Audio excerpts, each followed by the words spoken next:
It's Puff here on 99X, and joining me on the phone is Kevin Martin from the legendary band Candlebox. How you doing, my friend? Legendary. Hey, you, you, It's you guys are kind of a big deal. kind of a big deal somewhere. Now, you guys will be at the Riverside Warehouse Friday night. I know it's going to be a great show, and I know you love Shreveport. So when you get to town, what are you looking forward to doing? Any bars or restaurants you look forward to coming to, or you just looking forward to drinking scotch with me? Well, that's one of my favorite things to do. Yeah, I mean, I've been coming to Shreveport for so many years. I think it's like I love that little restaurant that's around the corner from the warehouse called what's it called, the Tiger's Den or something? Oh, Or Blind Tiger. Blind Tiger. It's like one of my favorite bars. Love the food. Love to sit at the bar and just kind of relax for the day. So I look forward to that, and of course maybe a little bit of gambling later at the casinos. But Yeah, man. We always enjoy having you in town. I had a list of questions though today, but I realized something. On this day in '93, the self-titled debut album came out, sold 4 million copies, was an absolute monster. What's it like looking back on that album now, and what's your favorite song on the record?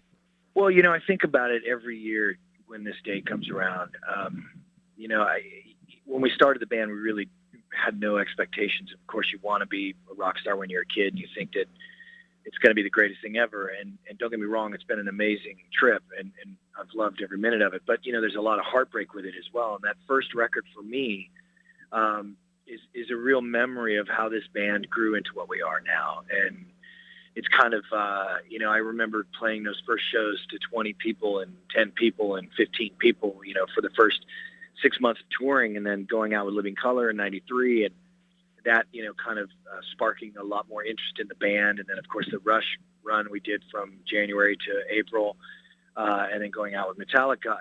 The whole record's just full of memories for me.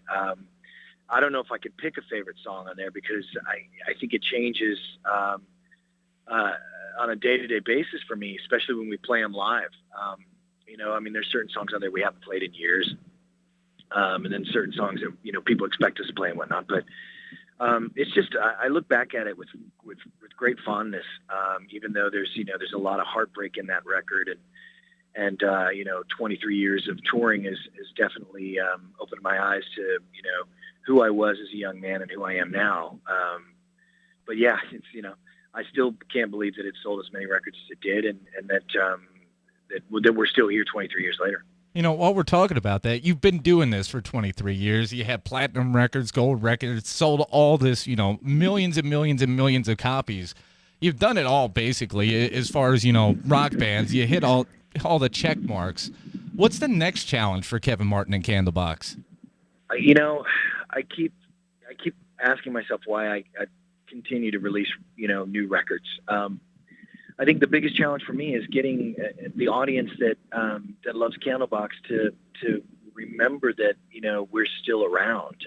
You look at the Facebook likes. There's 200 and some odd thousand Facebook likes on there, but I don't even know if half of them that like the band know that we're still around. And I think that's the biggest challenge, is in a world of social networking and social media. Letting people know that we're still a band. I get mentions all the time. Oh, I was listening to this record and I totally forgot about this band, and then I looked up and saw that they're still touring. Where have I been? And it's like that's the thing that makes me think, is how do I reach all those people? Because let's be honest, rock radio isn't really playing new music by new bands, unless you're Disturbed or somebody like Alter Bridge or whatnot. For Candlebox to release a record and then hopes that a radio station will play the new single for longer than 6 weeks is something that is a real challenge. So I guess that's the next step for me, is trying to figure out how to reach all those people. Well, you've been on fire lately. Not only do you have the new album with Candlebox, disappearing in airports, but you had the side project with Morgan. When I saw you on your birthday in Tyler, you guys always put on an amazing live show, but it seemed to be even better. What's got the fire burning in you, man? You've just been going nuts. Well, it's just a record. I love this record so much, and and it's the players. Switching up guitar player and the drummer, and having Dave Cruzen be the staple in the band now on drums.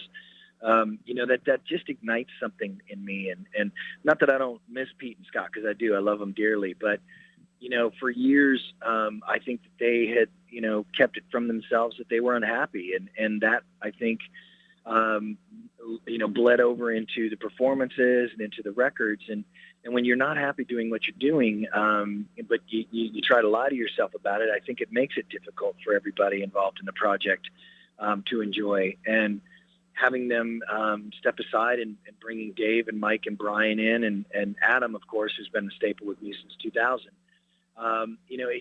I think it made this record that much better than we had hoped. And it's a really magical record. I don't know. I dare say it's better than a debut record. And I hope in 23 years, I'm looking back on this one as something really special as well. I finally got to sit down and really spend some time with it over the weekend and listen to it.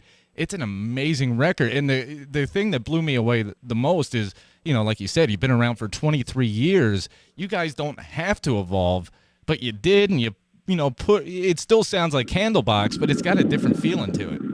Yeah, I mean, it's full of piss and vinegar, and it's got hooks all over it. I can't tell you, how amazing it was to work with Carson and Grant, these two young producers that I had produce this record. They opened my eyes to what my abilities were. I think they opened everybody in the band's eyes to what their abilities were. And we did drums and bass on this record in 4 days, guitar part overdubs in 2 days, and vocals in 6. So to make a record like this in 12 days, all cylinders were firing for us. And I think that's the thing about it, and that inspires creativity. And that's why we were able to push the envelope on this record into a little bit newer direction. And so far, so good with the fans. I've only read one negative comment about it, so I really don't have any complaints. And that person who wrote whatever negative about it should be flogged. Well, it's like, I want Pete back, is what he said. And, and I respect that. Pete is a stellar player, probably the greatest guitar player I've ever had the opportunity of playing with. And I dare say one of the best guitar players of my generation. But, people move on, and I think that's life. And I respect that person's opinion. I respect everybody's opinion, and because as a society, that's what we need to find, is a little bit more empathy and understanding. I can't argue with that. All right, dude. Well, I'm going to let you go so you can get back to work. We will see you Friday at the Warehouse. It's always a phenomenal show. Tickets on sale now, outhousetickets.com. And I'll bring the Mac 12, man. Thanks, brother. Good chatting with you, Puff. All right, brother. We'll talk to you Friday. Bye-bye. Bye.